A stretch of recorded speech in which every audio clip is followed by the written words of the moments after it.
Hello, welcome to the Boss It podcast with Mark Edwards and Michael Humblet.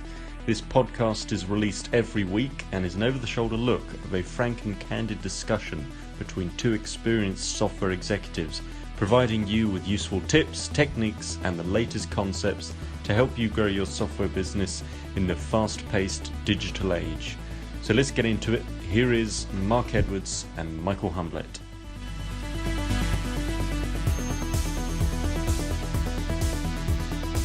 This is Mark to Michael. A bit like Mork to Mindy. Are you there? Hey, Mark, I'm there. How are you? That's a bit of a test for you, actually. Yeah, So you got. Do you remember the series, the American Yeah, series? you got me by surprise there. I was just thinking earlier, Mork and Mindy. Wow, that's a series from the past. Mm. Quite humorous. So, what have you been doing this week, Mark? Talking to business owners, as Yes. usual. Yes. Quite That's what you interesting. do. Yeah, there's a couple of things that I wanted to talk about because talking to two business owners, very different businesses, and at different stages as well in their process. And it just reminded me so many things. Really had some very interesting conversations with them, and I jotted down a few sort of salient points that I thought would be worth mentioning in this podcast. I think with both of them, one of the things that came up, and something I do want to discuss, is about business owners becoming a slave to their business. That's a good one. Yeah, so Exactly. that's something I would like to discuss, and we'll go into a bit more detail, perhaps that later on. What about yourself? How's your week been? I just recorded the last of a whole series of my YouTube show because I'm going to stop with it and I'm going to do something else. Okay. And it's called the Sales Acceleration Show. And the last episode we did in virtual reality. So I was in this agency, the biggest one in Belgium actually, that records these things. And I have to say, Mark, I was in a long time ago, because you hear so much about VR and you see the headsets, but I hadn't found something really pragmatic except gaming and experience. I get it. Yes. And I asked these guys, I said, how do you sell this thing? And he says, well, it's simple, Michael. I go to my customers and I actually have one of these headsets that you can buy. I mean, they're like working independently, so you don't need to drag a computer along, which is another story. Yes. And he says, hi, I'm this guy. I'm do that and that. Here, let me just show you what it does. And then they put it on their head immediately, and he has an iPad with it. And so the others, if there are 2-3 people, he lets them see, and then he guides them through the experience. And he says, we win almost every single time. And on that moment, I had this click in my head, and I'm thinking, everybody selling a product needs to do it, because you make the intangible tangible, and the experience is really, really good. So I'm like, this is the golden sales tool. But I think hardware just evolved like only a few weeks ago. You got to that stage.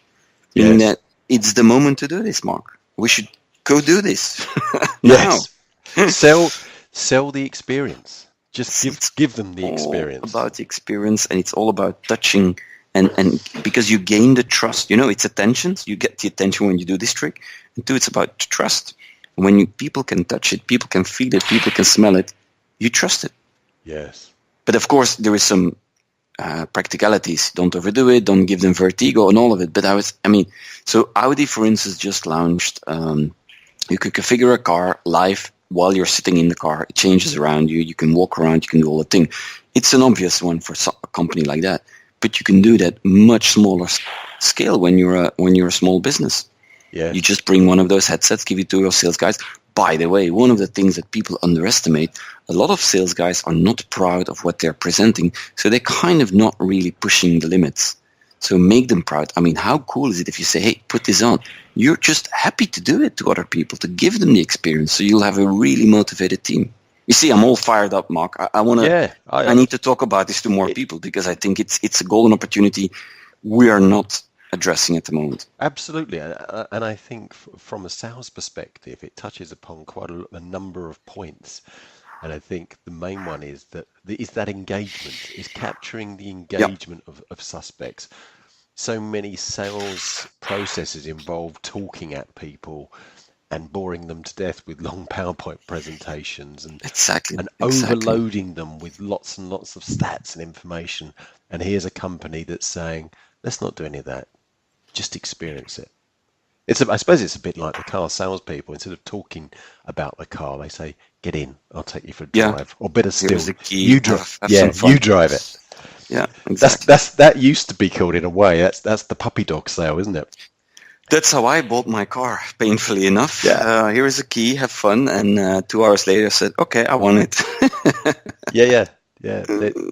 I think I mentioned before, when I first started in sales, there was some really, really old American films, and I think it's Bussey and Greaves, something very similar to that. But I think they were even in black and white. They'd been made in the 1950s, and they spoke about these different sales techniques, and one of them was the puppy dog sale. And I often think of that, but you think of how it relates here is you want to sell somebody a puppy. Do you take them through a book, telling them all about the Labrador?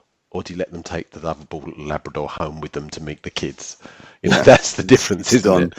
And that's that's how I ended up with chickens, right? Remember? Yes. Was it Rosie the chicken in your office? Dogs, puppies, and chickens, right? Today. We call it the chicken sale, then, shall we? We'll bring out a new version of it, a twist. The chicken sale.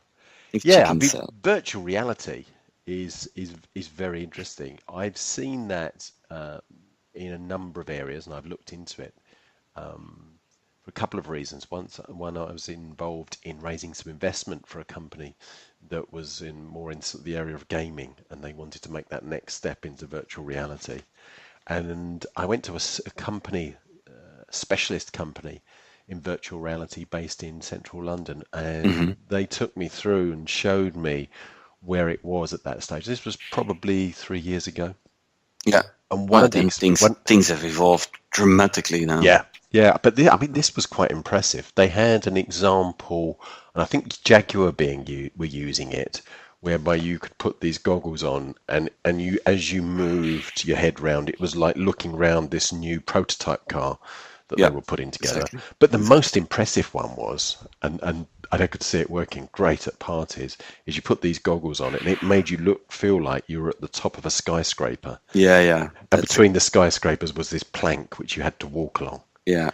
And they said it's great when people have had a few drinks to just watch them. I mean, it does give you a very strong sensation. Yeah, I agree. Right. So I've seen leveraging that with sales, and it's actually not so expensive anymore to make, because these guys were just using for this recording. I thought they would go all high end, and they basically used the camera, which is like a 3-dimensional camera that they bought online for like £300 or something. And they showed me the effect, and I was looking, and I'm thinking, good God, that's already more than enough for most companies. I mean, you don't need to go really high end because you will lose a fortune. I mean, not all companies have the marketing budget like an Audi, of course. No, sure. Are you seeing virtual reality being used more in business, in practical? Yes. So I'm really thinking of, it's the first time that I'm really thinking of most businesses that sell products can use this, and they can leverage it in a good way. Not in the, it's a nice experience, but you said exactly what most people do with it. It's they do the building thing, or the walking the plank thing, but that's fun and games. I'm talking about real business. Here is a product. You can look at it at all sizes. You can walk through. Let me show you the size of the other product. Just even printer and copier manufacturing. You don't need to go to the showroom. Here is a thing. That's what it does. Bob, I'll let you feel it. I mean, that could work really well. So any product? Most products. Probably some will be hard. Yes. Yeah. That's an interesting idea. Just an idea. So I'm going to find somebody that's going to want me to try this, and let's go and sell it to some people and see what happens. What about it being used in sales training? Yeah, well, the one nut I haven't cracked is the real consulting approach. How would you do it? So in a training, you could actually let people experience how it would feel to sit in that classroom while somebody's teaching. So you feel the energy, you feel the vibe. That's interesting, but that's fun for 5 minutes. So I'm just wondering, how can you, when you have a consultancy business, let's say a large-scale consultancy business, how would you leverage the experience of the consulting you're giving? I don't know yet, Mark. I mean, just this morning, it's only 1 hour ago, so I'm thinking this has massive potential. Let me dig deeper, figure it out, come back in a few podcasts and say, I figured it out, I'm going to explain it to you. No, I'd like to hear more about that. That's interesting. I did see it being used in the healthcare sector, or it was being prototyped, put it that way, whereby healthcare carers, when they would approach a patient at their bedside, they would be able to see the information on that patient dynamically, automatically updated around the patient. Yeah, but that's something that could work for something like Google Glass or something while you're wearing, but you can't have this massive headset on your head while you're trying to walk towards the patient.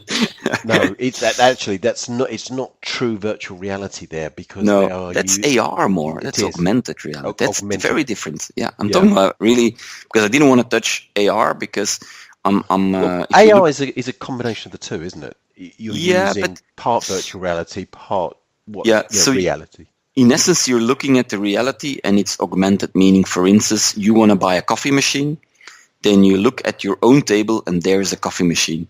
And you can have it in different colors, you can look at different locations. That's, for me, the AR experience, which actually in sales works really well for coffee machines and all of this stuff where you can look at your own location. I mean, IKEA, in your own living room, you can see how the closet would look like. That is a really classic AR that will work really well. Yeah, that leads on to something else, actually. I hadn't meant to talk about this, but let's just go with the flow. I'm going to an artificial intelligence exhibition that's in London on Monday, because obviously that's an area that's very, very hot. My experience has been there's a lot of companies out there that are purporting to use artificial intelligence. It's not really. They're using it because it's hot at the moment. But I've seen, and I had a company come to me probably about a year ago in the area of security, and they were talking about augmented intelligence, of using AI that enabled actually monitoring of a whole host of different networks. So what they were doing was saying that the best combination, or the best results, is the combination of artificial intelligence but also trained operators. And what the artificial intelligence was doing was enabling those trained operators to make better decisions and to be able to oversee more security systems. And then that sort of, I thought, had a great deal of potential. It made a lot of sense. There's been tests that have been done. I think the way that they tested it was that they were looking at machines playing each other in chess, and they found that the best results was somebody using a machine who was a very good chess player. You could get the highest results working that way. I think at this stage of evolution, absolutely. I also think there's a lot of artificial intelligence that's not really intelligent. That's basic, very rather simple stuff. Yes. But it's a hype. The really heavy-duty artificial intelligence is out there. But it's all about self-learning and all of these like self-constructing stuff. That's really interesting. I think for now, what you said is exactly the way to go. Mix both. And in a few years, probably when the hardware is ready, we will see some really scary stuff there. Huh? If we believe the, what's it called again? The point in time when the artificial intelligence becomes smarter than us, then we get really scared. The singularity, that's the word. Yeah, but I do think there is a lot. I see a lot of, because I'm a lot into the startup scale-up scene. Yes. I talk to a lot of these companies, but when I ask them, they always tell me, "Yeah, Michael, there is a lot of facade, dressing it up, but deep down there is some smart stuff, but we're not always there yet." Yeah, I think that there's a big problem, and especially when you have the technology companies out there there's a lot of hype. And artificial intelligence is one of those areas, but I've seen it in the past in the area of just simple things, really, like the OCR, the data capture. Yeah. And there were companies that were purporting to be able to do things that they just really couldn't get close. They were forecasting the future now, and they couldn't do it.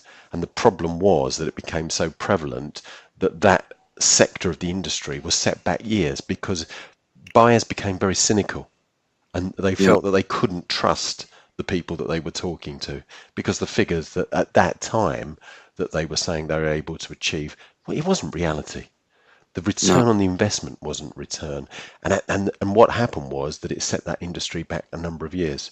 The funny thing is that actually now they are able to hit those figures genuinely, but it's taken a long time, and I don't know how much of that trust has come back. The market's probably moved away in many respects because it's no longer such a singular focus on that one element. OCR is seen as technology of the past, really. Yeah. It's moved on. I think it's a shame because I think that there could have been a lot more investment in that area. Yeah, I mean, we've both spent a lot of time in that area. It's a lot of perception. People think it's so obvious and easy to read a text, and then when computers started, it's just so difficult. And most time is a human part that like a wrinkle in the paper or something stupid that makes it unreadable. Yes, and again, it doesn't replace experience in that area. And Yeah. I've got a client in that area who really demonstrates that very, very well. They're able to achieve really good results. They're obviously using technology, but actually when you dig down, it's their know-how. That's where the real IP is.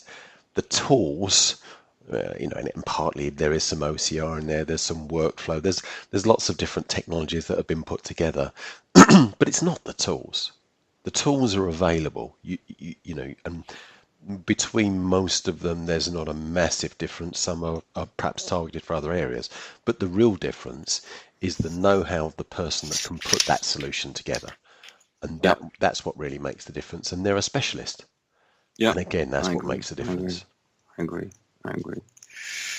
Okay, so I started with VR. We ended up with artificial intelligence. So what have you been up to, actually?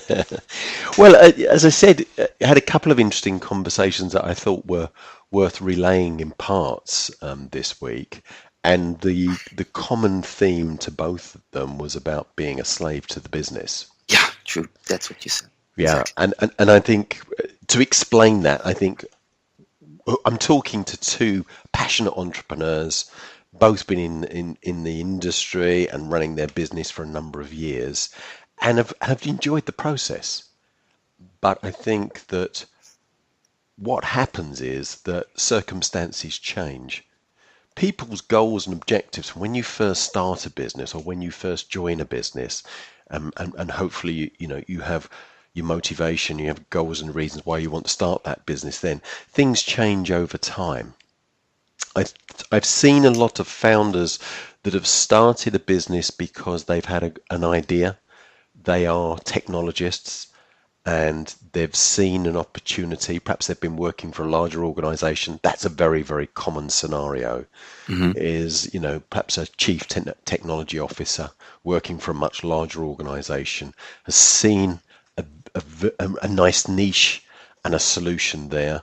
And quite often, being part of a larger organization, you can't always really, really jump on that opportunity.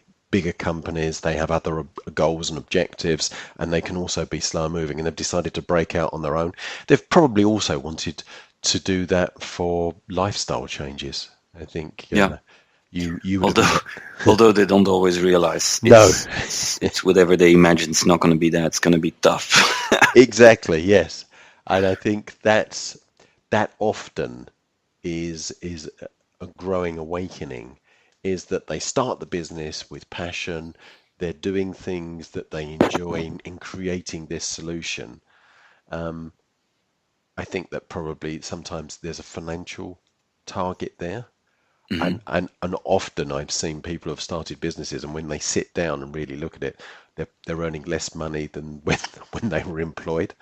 That can be quite a difficult moment. But I think also, even when the financial rewards are there, is that they can become a slave to the business, and the lifestyle goals that they wanted to achieve are just not happening that can often be the start of a conversation that I have with business owners when they're starting to look about, so what next? Perhaps it is the time to sell. And we go through that normal sort of, what would this business be worth? That's always, one of the first targets. Always the question. Yeah. Yeah. It's the only thing everybody wants to start with. Yeah. And actually, one of the things that I thought was worth talking about today, and where I start with my clients is talking about, why did they start the business? What's the reality? But also the important thing is about what's next. So put aside the valuation, put aside whether you think, we think it's going to be sold, whether you think it can be sold, how you pull all of that deal together. What would you do next? Because less and less often now we're seeing, and I think that's fortunate, is that we're having people coming to us saying, I'm 65, I'm reaching retirement age, and I want to sell the business. That's the wrong approach totally. Very rarely. Isn't that more in a family context you will hear that kind of discussion?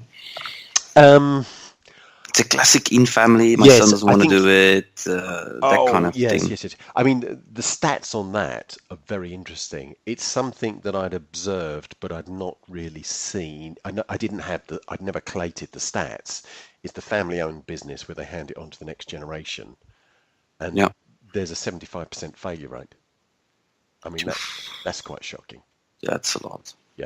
Yeah, but I think there is another psychology at play there, where if you just give something to somebody, it doesn't always have a lot of value. You need to fight for it, blah blah. That kind of. Well, I think we live in a different age now as well, don't we? The generation below us, and especially if you're looking at people who are reaching retirement age now, and they're looking at the next generation, or maybe even the generation below that, they've been exposed to a completely different world, and they see more opportunities. They see things from a global perspective. Do they want to continue doing what their father did or their grandfather did?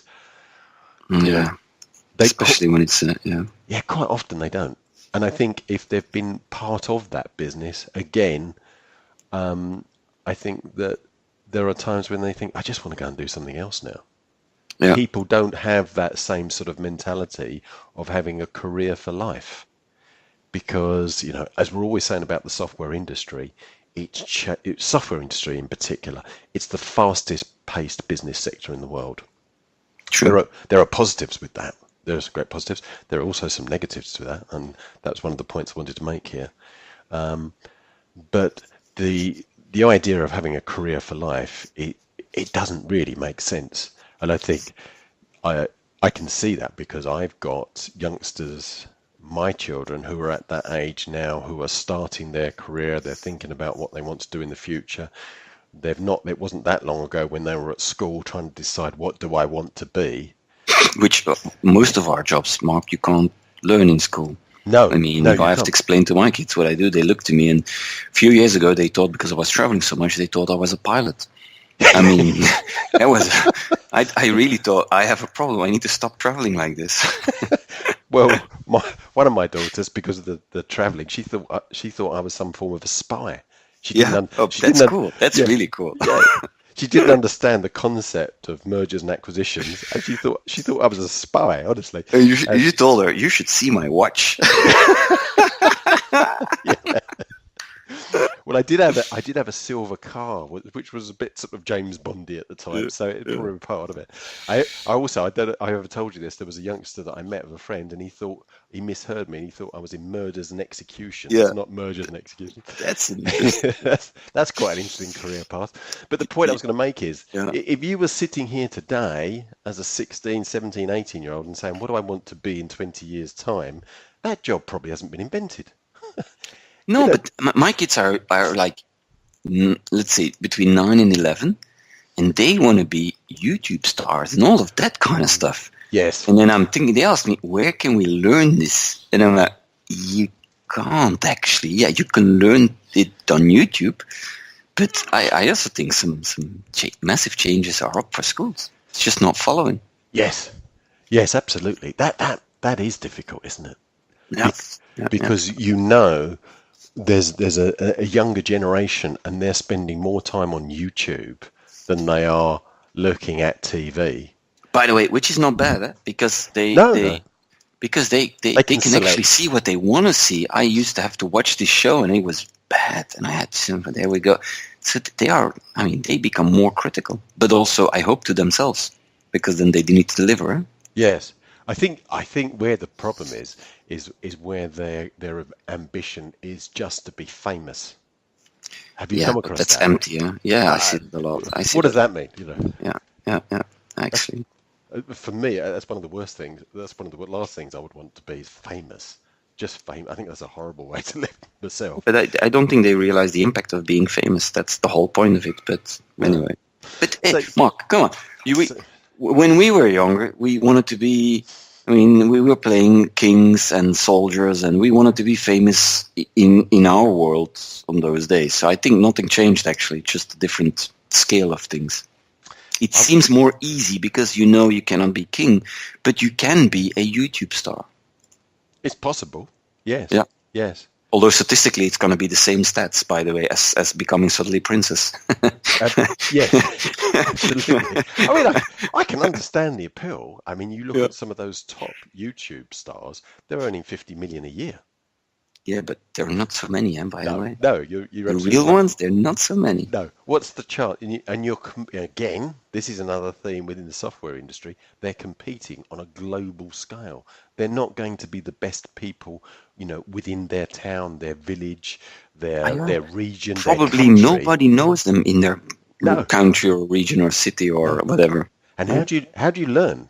Because the best way to be able to achieve, again, this relates to, business, is to be able to find somebody that's done it before. How do they learn from these people? I mean, I know that there are these courses, Yeah. how to Yeah. become an overnight success, that sort of thing. But Yeah. I And mean, some buy their way in and there's a lot of cheap in. Yeah. there's a lot of snake oil out there, isn't there, being Yeah. sold? But Um, still, one of the themes that we keep coming back in all the podcasts is production. If you want to go, start with something. Feel, smell, do it. Oh yeah, I mean let me finish off because what I was saying and that's a really good point because that was another thing that came up and I jotted a few things down was, looking at the business, I tend to start with the entrepreneur to say, okay, let's assume the business is sold. What are you going to do next? Let's create your future next step. Let's start to talk about that and then move back from there Hmm. because where they want to be. I'm hoping that my clients don't just get from me the sale of a business and a good valuation and money in the bank. I want that I want that to be a significant change in their life, to make a life change to them. And that's Yeah. not all about money. That can be part of it, but it's what would you ideally want to do? That also can structure the deal, which means maybe and there's a lot of misconceptions here is a lot of people come to me and saying, yeah, I'm willing to do the 3-year earner. I know that I'm going to have to do it. No, you don't. Who told you that? Who sold you on that Yeah. idea? You don't at all. But there are occasions when you take a clean slate and you say to somebody, to create your ideal next step lifestyle, what would you be doing? And they say to me, well, actually, this aspect of the business, I really love this. I like being the innovator or the evangelist. I'd like to continue doing that. And I really know this. This really fires me up. I just don't like the rest of this stuff around the business. Well, I say to them, well, how about if we were to sell your business, but you continued that as a consultant or as part of that business and you retain some shares? How would that Hmm. work? And all of a sudden, you can start to see there's a light. It's a light comes on within the Yeah. person because they're starting to create, they've got something solid in front of them, that future next step. And then we work backwards. And Yeah. that's what I Yeah. think is really key to that. And the point that you made about pace, I was talking to one of the other guys about software businesses and saying, actually, software businesses are unique. I've done an estimate. There's probably 150,000 software businesses worldwide. I don't know if you've ever seen these stats on that, but that's something that's sort of picked up from various sources. I don't think it will be far out. It won't be spot on, but it won't be far out. Software businesses are a unique business. First of all, and we've mentioned it many times, they're fast-paced. We probably at some stage need to explain what we mean by fast-paced and what the consequences are there. But the real key thing is you've got exponential scalability with software. When you get to a certain size and you've created a solution and you start to sell multiple copies of software, whether that's SaaS or whether that's on-premise, an interesting fact, just throw it into the conversation here. We've been doing some studies of the fastest growing software companies. 100% of them offered the SaaS cloud solution. 100%. They also, 66% also offered on-premise as well, but 100% offered the SaaS cloud version. That says something about where we are now. Right. You take the conversation back sort of 5 years, 10 years. There was a lot of doubt and skepticism, but that's changed. But it's that ability to be able to sell, whether you sell 100 copies or 100,000 copies, your cost doesn't increase like it does in other businesses. If you're manufacturing cars, you've got a big cost base that increases. There's obviously the scale and your profit does increase, but not to the same extent you do with software. It increases, but it's negligible compared with other types of businesses. You have support, and that's obviously where the SaaS model becomes more attractive. If you're able to standardize and you're able to support that centrally, your profitability for those businesses is really, really high. And that's why software businesses are so attractive to investors. And that's why, this is another fact I was going to throw in, which has come from recent research that we've done. 40,000 software companies have been acquired since 1995. 40,000. That's a lot, huh? Yeah. And you're on fire, really Mark. You're on fire. I'm just listening. Okay. I've been doing all the talking this time. Yeah. I should get a coffee. No, I'm joking. I could have had Rosie sitting there listening to me for the time I'm sitting somewhere in Antwerp in some co-working thinking, what am I doing here on a Friday? I listed a lot of things down because I find that really interesting is talking to owners about the really most important subjects about the business, because I do think that getting the work-life balance correct, creating a better life for you and your family is what it's really about. That's what I see my job as. It is about selling businesses, but it's selling businesses for a reason.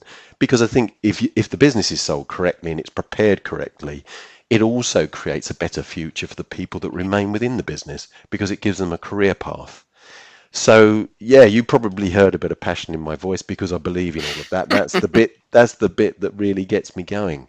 And I think done the right way, if you're not, if you look at it with a much broader view, and you're not a bean counter who looks at the sale of businesses as a process and a multiplication on an Excel spreadsheet, that's the bit that annoys me, and that's when I get quite outspoken in what I say. Passionate, Mark. Passionate. Yeah, passionate. That's the word. Your Italian side, your lingering dormant Italian side that suddenly pops up.